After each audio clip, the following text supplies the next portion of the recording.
Ibinasura ng korte ang petisyon ni Kris Aquino para sa Permanent Protection Order laban sa dating asawang si James Yap. Ibig sabihin nito malaya nang makikita ng basketbolista ang anak nilang si Bimby. Pero para sa kampo ni Aquino, hindi pa tapos ang laban sa korte. May report si Lay Alves. Isang lumang litrato kasama ang kanyang anak na si Bimby ang ipinost ng PBA player na si James Yap sa Instagram kahapon. May mensahe pa si James na "Thank you Lord." Ibinasura na kasi ng Makati RTC Branch 144 ang petisyon ng dati niyang misis na si Kris Aquino para sa Permanent Protection Order na hahadlang na makalapit si James sa kanilang anak na si Bimby. Wala raw nakikitang basehan para rito ang korte. Sinabi pa nitong makabubuti para sa bata na pareho niyang makapiling ang kanyang mga magulang para sa kanilang gabay at pagmamahal. Happy siya ngayon na wala nang hadlang. And he is believing naman that if Kris really is for also the best interest of Bimby, she will also appreciate that a son, that a child needs the affection of both parents.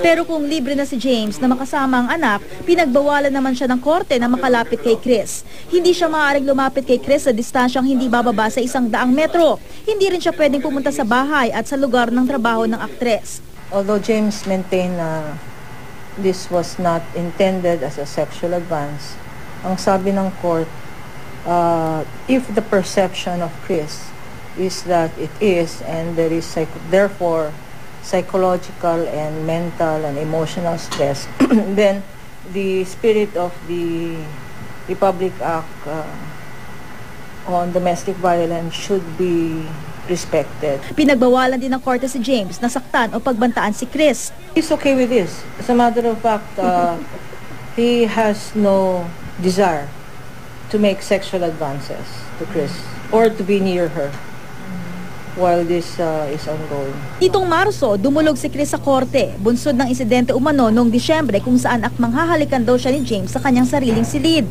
Nasaktan din daw siya ng hawakan ni James ang kanyang braso. Sa gitna ng kontrobersya, isang umiiyak na Kris Aquino ang humarap sa media kasama ang kanyang mga kapatid. Nauna naman si James Yap sa pagtanggi sa alegasyon. Binibiro lang daw niya noon si Kris pero pinalabas daw nito sa kanilang anak na si Bimby na sinasaktan niya ang aktres.